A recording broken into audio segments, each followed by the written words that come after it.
너무 더워서 웃을 수가 없어요. 그죠? 예. 너무 더워요. 너무 더워요. 더위 먹은 것 같아요. 저도. 예. 그래서 오늘 성도님들 그냥 다 지쳐가지고 오셨겠다. 뭐 특별히 안 해도 지쳐 있는 거예요. 그죠? 예. 이게 너무 더우니까 막 의욕 있게 하려고 그래도 막 힘이 막 떨어지고, 그렇죠? 그래서 좀 힘드시지 않을까. 오늘 많이 웃고 또 기쁨을 찾아가시기를 주의 이름으로 축복합니다. 오늘 말씀 한번 따라할까요? 평안을 너에게 주노라. 그래요. 미국 캘리포니아 주립대학이 8개인데 어딘지 모르겠는데 그 중에서 제일 유명한 대학은 UCLA, UC 버클리, 이렇게 2개가 유명합니다. 근데 의과 대학이 있다고 하는 거 보니까 UCLA인 것 같아요. 심리학과 교수인 폴 에크먼이 전 세계 20여 개 문명권에 속한 사람들의 표정을 연구했대요. 표정. 여기서 다 보이거든요, 여러분. 다 보여요. 그런데 그에 의하면 선진 문명을 가진 사람들이나 미개한 문명을 가진 사람들 상관없이 기본적인 감정을 나타내는 얼굴 표정에는 다 공통점이 있다는 거예요. 그 공통점이 뭐냐 하면 그 사람의 감정은 얼굴을 통해서 나타난다. 이게 공통점이라는 거죠. 그러니까 여러분, 이게 얼굴을 잘 들여다보면 이 사람의 감정 상태를 알 수 있어요. 그렇죠? 화가 났는지, 기분이 나쁜지, 피곤한지, 불편한지, 정말 저 사람이 날 싫어하는지, 이게 여러분 감추고 싶어도 감춰질 수가 없는 게 얼굴 근육이라고 하는 거예요. 왜 그러느냐? 얼굴 근육은요, 뇌의 명령을 따라 움직인대요. 뭐 당연하겠죠. 팔다리도 뇌의 명령 따라서 움직이고, 그렇죠? 그 다음에 안에 있는 이 소화기관도 여러분 이 뇌의 명령에 따라서 여러분 저기를 하잖아요. 그래서 여러분 다이어트도 뇌를 잘 활용하면 다이어트가 되는 거예요. 그래서 얘가 지금 몸에 에너지가 없네. 뇌가 자꾸 신호를 보내는 거죠. 그래서 여기저기 이제 파묻혀 있는 지방들을 소환해가지고 에너지원으로 끌어당기게 하는데 그 뇌를 속이는 거예요. 그래가지고 일부러 포만감이 많이 느껴지는 음식을 많이 먹을수록 살은 적게 찌고 뇌는 얘 되게 많이 먹었는데 빨리 에너지 소비시켜야 되겠다. 사실은 에너지가 많이 없는데 포만감이 크다 보니까 뇌가 속는 거죠. 얘 지금 엄청 많이 먹었어. 빨리 소비시켜야 되겠다. 근데 사실은 얼마 안 먹었는데 소비하다 보니까 여기저기에 숨어있는 지방들을 끌어다가 막 태우는 거예요. 그러니까 여러분 이 뇌를 연구하면 굉장합니다. 삶이 이루어져요. 호르몬도요 다 뇌에서 나오는 거 아니겠습니까? 허벅지에서 멜라토닌이 많이 나와야 돼요. 그래서 허벅지 운동하고 자면은 잠을 잘 자게 되는데 문제는 너무 많이 자게 되는 것도 좀 문제가 되죠. 근데 이 허벅지에서 여러분 뇌에서 멜라토닌이 나오는데 이 멜라토닌 되게 하는 그러한 촉진제가 어디서 나오느냐? 허벅지에서 나오는 거거든요. 그래서 몸에서 뇌에서 멜라토닌이라고 하는 호르몬이 나올 때 허벅지 운동을 하면은 이 촉진제가 합쳐져 가지고 어마어마한 효과들을 이루는데 그 중에 하나가 뭐냐? 암세포를 잡아먹고 수면에 도움이 되고 다이어트에 도움이 되고 이뮤니제이션, 면역 체계가 올라가고 아무튼 뇌를 연구하면 대단합니다. 하여튼 제가 지금 세미나 하는 건 아니니까 딴 데 가서 이런 세미나를 해요. 그러니까 얼굴 근육도요 뇌의 명령을 따라 움직이기 때문에 속이고 싶어도 속일 수가 없다는 거예요. 자, 이 사람이 예를 하나 제시를 했는데 웃음에는 진짜 웃음과 가짜 웃음이 있대요. 진짜 웃음은 윗 눈두덩이와 눈썹 사이의 근육 그리고 양쪽 눈썹이 살짝 내려와가지고 여기 있는 근육이 이렇게 내려오면서 살짝 내려온대요. 자, 우리 한번 옆 사람 가면 내가 아까 그래서 웃어보라 그런 거예요. 옆 사람. 자, 한번 같이 한번 옆 사람에게 웃어봅시다. 하하, 할렐루야, 할렐루야, 사랑합니다. 네. 가짜 웃음은 그렇지가 않은 거예요. 아, 저거는 훈련된 웃음이구나. 딱 알지. 아, 저건 연습한 웃음이구나. 그런데 놀라운 건 이 웃음도 뇌를 속여요. 그쵸? 진짜로 웃겨가지고 진짜 막 깔깔깔깔대고 막 웃으면 여러분 무슨 호르몬? 엔돌핀이 나온단 말이에요. 엔돌핀이. 이렇게 웃을 때 여기 얼굴 광대뼈 근육이 막 움직이면은 여기서 여러분 엔돌핀이 막 뿜어져 나오는데 이게 어마어마한 건강에 효과가 있다는 것을 황수관 박사님이 여러분에게 알려주셨잖아요. 그런데 가짜로 웃어도 뇌는요, 얘가 속는 거예요. 얘가 진짜 기분이 엄청 좋구나. 그래가지고 억지로 웃거나 가짜로 웃거나 해도 여러분 어떻게 되느냐, 이 호르몬이 똑같이 나온다는 거예요. 여러분 많이 웃으시기를 주의 이름으로 축복합니다. 네, 진짜 웃을 때에는요 좌뇌가 움직여서, 여러분 이 좌뇌가 뭐예요? 감성. 우뇌는 뭐예요? 그러면 이성. 그렇죠? 이 많이 웃으면 감성이 막 발달돼. 그래서 여러분 잘 웃는 사람들은 뭐예요?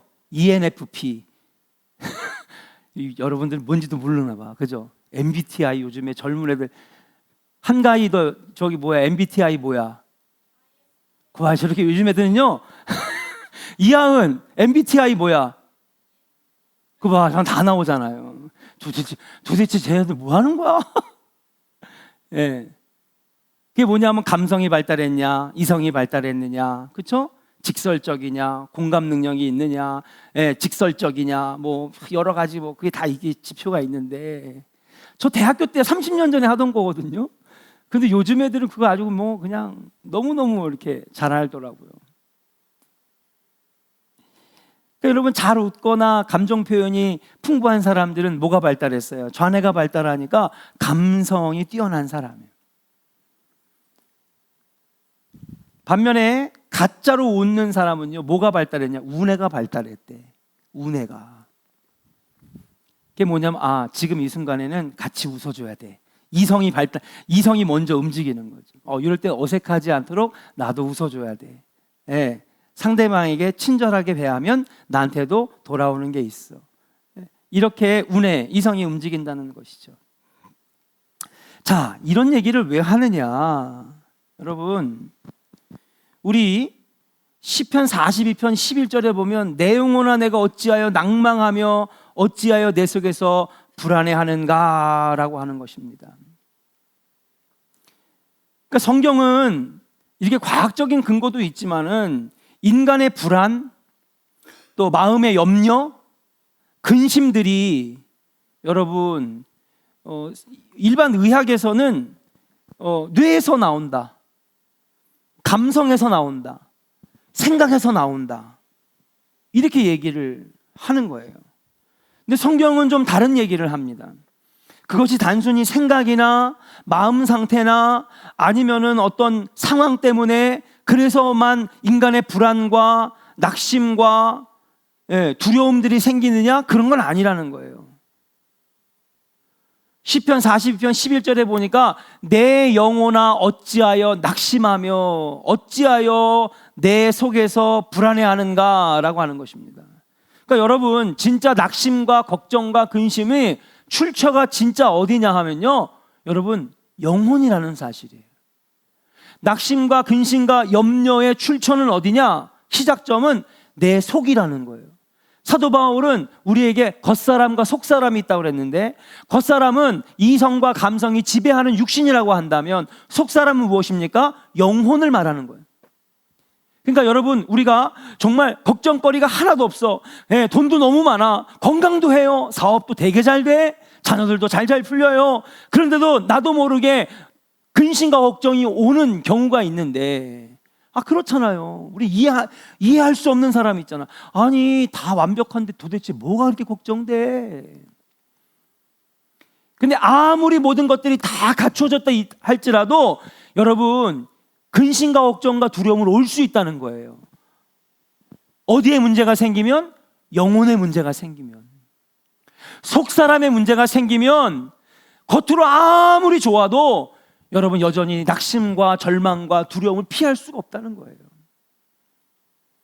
다시 말해서 근심과 불안과 염려의 시발점은 사건 자체가 아니라 내 영혼의 상태라고 하는 사실이에요. 마치 얼굴이나 신체를 통해 나타나는 표정이나 몸짓이 뇌의 지시를 받은 것처럼 인간에게 생겨지는 근심과 걱정들은 다 영혼이 신호를 보내요. 뇌의 신호를 받아서 얼굴 표정이 달라지고 손발이 움직이는 것처럼 여러분 우리가 겪는 모든 근심과 걱정과 불안도 어디에서 시작되는 거냐? 영혼의 상태에 따라서 바뀌어지는 거죠. 얼굴 표정이 달라지는 것처럼. 반대로 여러분 우리가 행복하고 기쁘고 만족하고 감사하고 충만하고 이것도 그럼 어디서 올까요? 그렇죠. 영혼의 상태에서 오는 거예요. 속 사람이 어떻느냐에 따라서 우리에게는 행복해질 수도 있고 기쁠 수 있고 감사할 수 있고 만족할 수 있다라고 하는 사실이에요. 인간이 내는 모든 행동의 결정, 감정, 사실은 성경적인 관점에서 볼 때는 여러분 눈에 보이는 것만이 아니라 우리의 영혼의 상태에서 시작된다라고 말씀드릴 수 있는 줄로 믿습니다. 사랑하는 여러분, 여러분의 영혼은 오늘 어떠십니까? 여러분들의 영혼이 평안하기를 주의 이름으로 간절히 축원합니다. 제가 목사님 맨날 12년째 똑같은 이 멘트 하십니까? 저는요 목회 끝날 때까지 여러분들하고 이거 할 거예요. 다시 한번 옆 사람하고 축복합시다. 당신의 영혼이 다시 해요. 다시 웃으면서 좀 승질내지 말고, 자, 당신의 영혼이 잘됨 같이 범사가 잘 되고 강건하기를 원합니다. 할렐루야. 오늘 밤에 여러분들의 영혼이 잘 되시기를 주의 이름으로 축복합니다. 우리가 예수를 믿는 것은 당연히 구원받기 위해서 믿고요, 여러분 우리가 복받기 위해서도 믿는 거지만 가장 중요한 것 중에 하나가 뭐냐 하면 우리 영혼이 잘 되는 거예요. 예, 영혼이 먼저 잘 돼야 되는 거예요. 그래야 내 마음이 기쁘고 행복하고 만족하고 감사하고 오늘 말씀의 제목처럼 평안하고 영혼이 잘 되는 우리 조은의 성도들 되기를 주의 이름으로 간절히 축원합니다. 물론 자녀도 잘 되고 사업도 잘 되고 가정도 잘 되고 다 잘 돼야 되겠죠. 그러나 여러분 영혼이 먼저입니다. 영혼이 잘 돼야 되는 거예요. 따라합시다. 영혼이 잘 되면 평안합니다. 예, 제가 설교 때마다 몇 번 여러분들에게 말씀드렸지만 오늘날 이 시대에 진짜 복이란 뭐냐, 평안하게 사는 것이 저는 복이라고 생각을 해요. 그렇잖아요. 예. 그 평안이라고 하는 단어 하나에는 여러 가지가 들어가 있는 거예요. 뭐냐? 돈 걱정 안 하니까 평안하고, 그렇죠? 건강 문제 해결되니까 평안하고. 근데 여러분 돈 문제 때문에 여러분 평안합니까? 막 소용돌이 치고 괴롭잖아요. 몸이 아프고 질병이 막 찾아오면 마음이 평안합니까? 그렇지 않잖아요. 그러니까 여러분 평안의 복을 누린다는 것은 많은 것을 내포하고 있는 거예요. 금전적으로, 육체적으로, 건강적으로, 가정적으로, 사업적으로 형통케 되는 복이 있기 때문에 오늘도 평안합니다 할 수 있는 건 아니겠습니까? 여러분 영혼이 잘 돼야 평안한 줄로 믿습니다. 여러분의 영혼이 오늘 잘 되는 밤 되기를 기도하시기를 주의 이름으로 축복합니다. 자, 그런데 사람들은 이걸 잘 몰라요. 그래서 막 불안하고 걱정되고 염려되면은 이제 기분 전환을 위해서, 스트레스 해소를 위해서 여행을 권하기도 합니다. 그러니까 제가 이제 그 상담 카운셀러를 하면 그냥 마구잡이를 하는 게 아니에요. 어떤 상담 기법을 쓸 거냐에 따라서 상담의 기술이 들어갑니다. 그런데 여러 가지 이제 솔루션을 제시하죠. 거기에 이런 것도 있어요. 매운 쭈꾸미를 드시고 오세요. 스트레스를 너무나 많이 받거나 우울증 환자들에게는 아주 그냥 막 그냥 혀가 다 그냥 날아갈 정도로 엄청 매운 걸 먹으라고 그런 스트레스가 해소된다나 그런 것도 있어요. 해결 방법 중에. 또 해결 방법 중에 또 뭐가 있느냐? 너무 갇혀져 있고 협소한 공간에 오래 있다 보니까 여러분 갇혀지고 그 다음에 패닉이 오는 거죠. 공황이 오는 거죠. 숨쉬기도 힘들고 머리가 아프고 어지럽고 그러니까 여행을 권하기도 합니다. 산이나 바다나 들로 나가면 여러분 기분 전환이 되고 스트레스가 해소가 되고 그런데 성경은 우리에게 뭐라고 말하냐면 아무리 좋은 산을 가고 아무리 좋은 바다를 가고 그래도 우리의 영혼이 평안하지 않으면 소용이 없다는 것이에요. 저의 말이 아니라 성경의 말씀입니다. 어떤 사업가가 사업이 어려움 생겨서 절망에 빠졌대요. 심한 우울증으로 고생하고 있던 어느 날 의사가 집에만 있지 말고 기분 전환을 위해서 산을 좀 갔다 오세요. 그리고 탁 튀어진 바닷바람도 좀 쐬고 오세요. 그러니까 이 사업가가 그래 의사 선생님이 이렇게 권면해 주셨으니까 참 산과 바다를 한번 가보자. 의사의 말을 따라 높은 산에 올라갔는데 올라갈 때는 몰랐는데 정상에 올라가 보니까 여러분 오히려 공포증이 더 다가오더니 뛰어내려라. 아 이게 뭐야? 내가 지금 기분 전환으로 왔는데 높은 산에 올라가니까 뛰어내려라. 그래가지고 그냥 막 뛰어내려와가지고 아니 거기서 절벽에서 뛴 게 아니라 안돼 그러고 내려. 그래 바다를 가라 그랬으니까 바다를 가보자.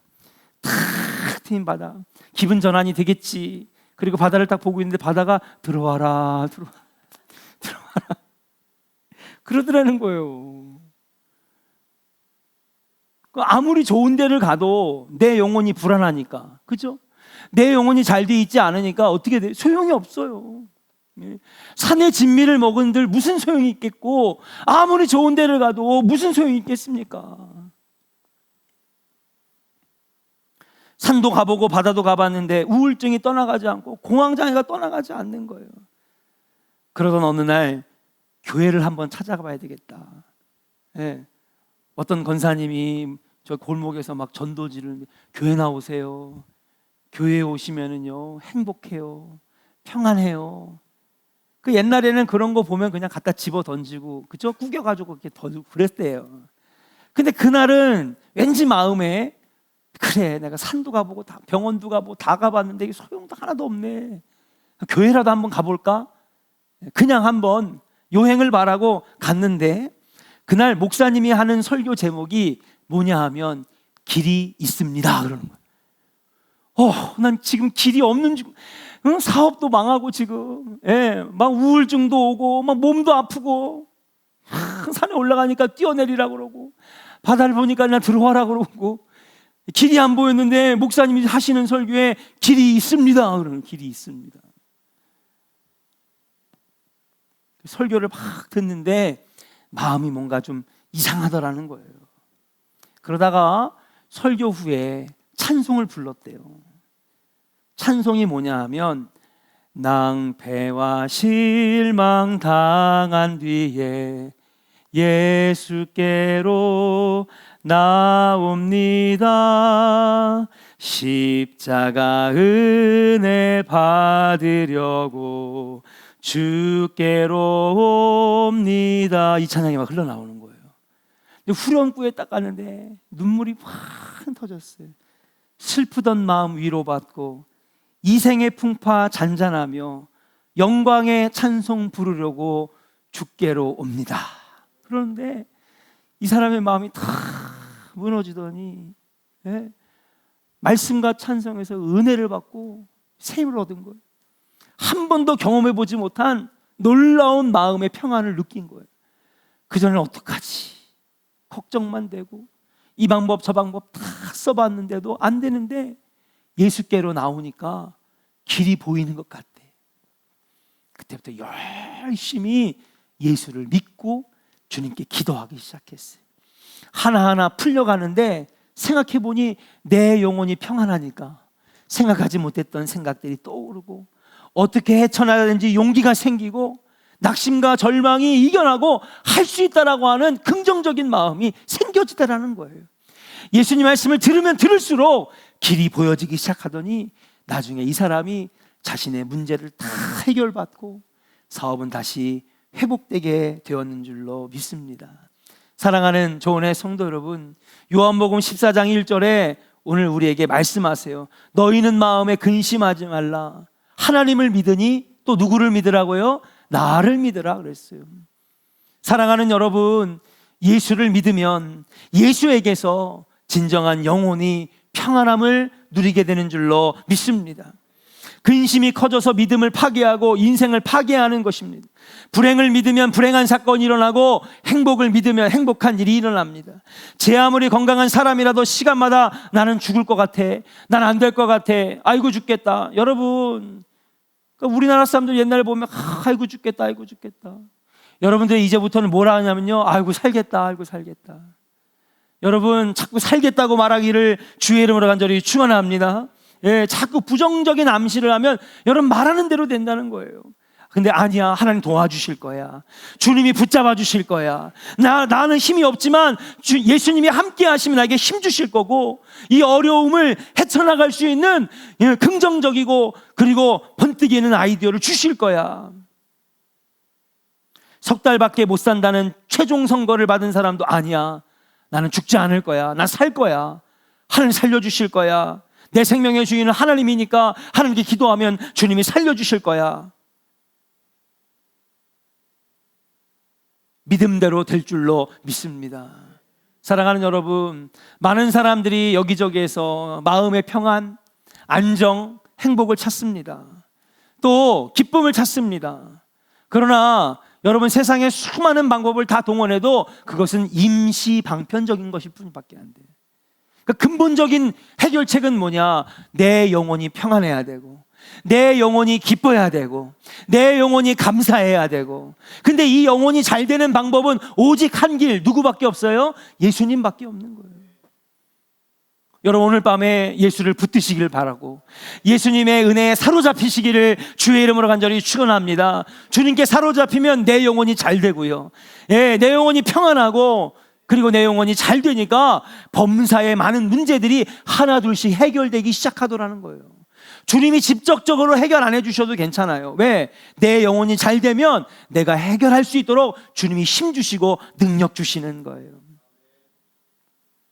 오늘 본문을 보니까 예수님을 따라다니던 제자들에게 큰 걱정이 있었어요. 왜냐하면 여러분, 예수님이 갑자기 나 십자가에서 죽을 거다, 그리고 3일 뒤에 부활한 다음에 너희들을 떠날 거다. 제자들은 지금 예수님이 이스라엘을 다 로마를 몰아내고 독립을 이루어내고 진정한 왕이 될 거라고 기대를 하고 있는데, 그러는커녕 자기는 죽을 거라는 거예요. 그러면서 이들에게 걱정이 생겼어요. 무슨 걱정이 생겼느냐? 여러분, 야 베드로야, 예수님 죽는데 야 우리 뭐냐 그러면? 3년 동안 예수님 수발 다 들었는데 우리 뭐냐? 이걸 적절한 표현인지 모르겠지만 닭 쫓던 게 지붕 쳐다보는 꼴인가? 맞아요? 안 맞죠? 저 이런 거 약해. 사자성어 약해. 사자성어 약해. 예? 죽 써서 개조, 이것도 아니죠? 아니래. 목사님 그거 아니야. 아무튼 야 이거 뭐냐? 3년 동안 죽으라고 따라다녔는데 이거 헛고생했잖아.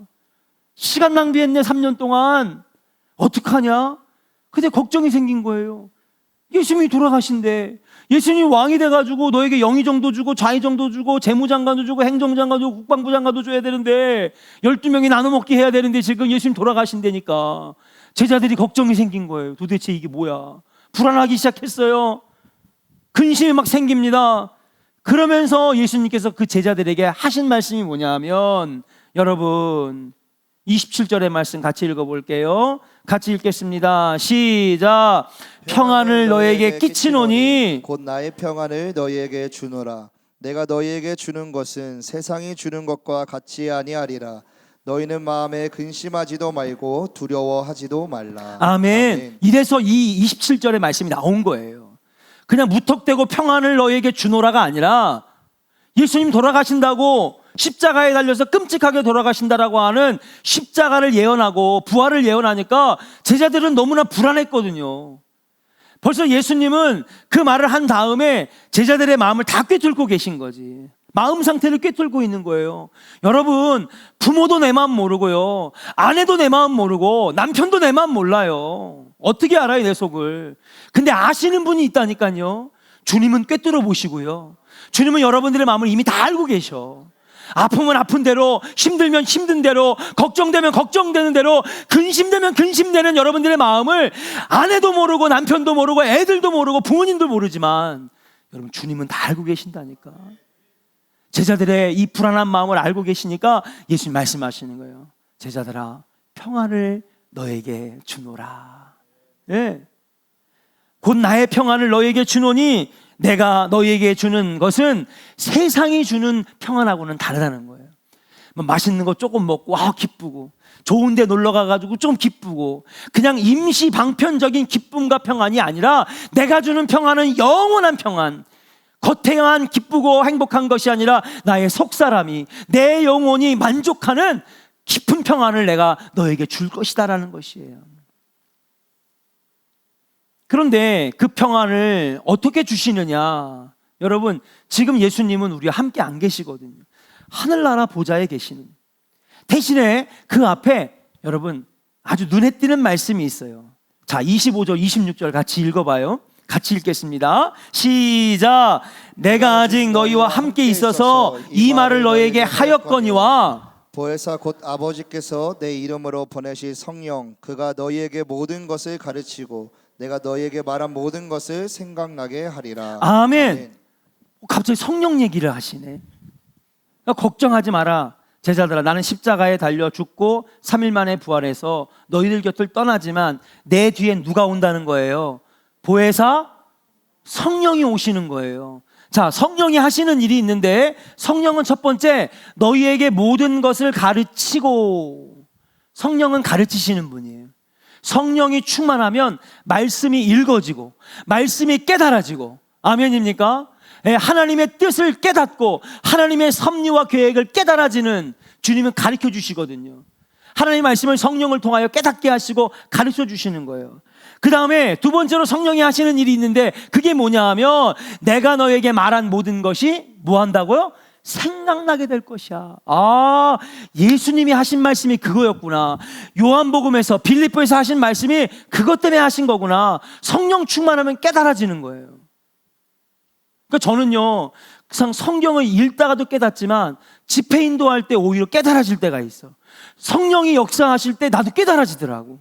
내가 똑똑해서 깨달아지는 게 아니라 성령이 생각나게 하시고, 그래서 주님이 이렇게 얘기했다가 나중에 이렇게 얘기하신 거구나, 그래서 이런 배경 때문에 이렇게 말씀하신 거구나. 성령이 깨닫게 하시는 때가 있어.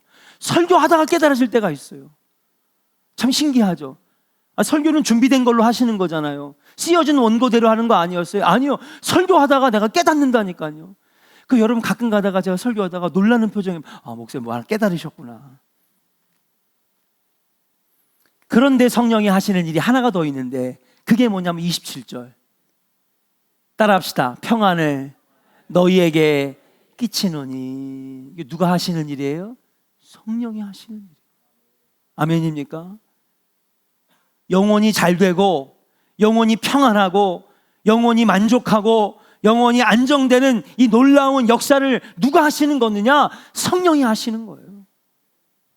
오늘 밤에 성령 충만하고 예수의 영이 함께 하시기를 주의 이름으로 간절히 축원합니다. 성령이 함께 하시면 여러분, 지금 예수님이 우리에게 약속하신 평안이 우리에게 임한다라고 하는 사실이에요. 본래 근심과 걱정이란 것은 개념만 있을 뿐 실체는 없어요. 형체도 색깔도 모양도 없는 것입니다. 그런데 우리는 이것 때문에 얼마나 우리 인생을 힘들게 삽니까? 저도 걱정 많아요. 근심이 있습니다. 그러나 걱정하고 근심한다고 그 키를 한 자나 더 할 수 있겠느냐? 예수님께서 말씀하셨잖아요.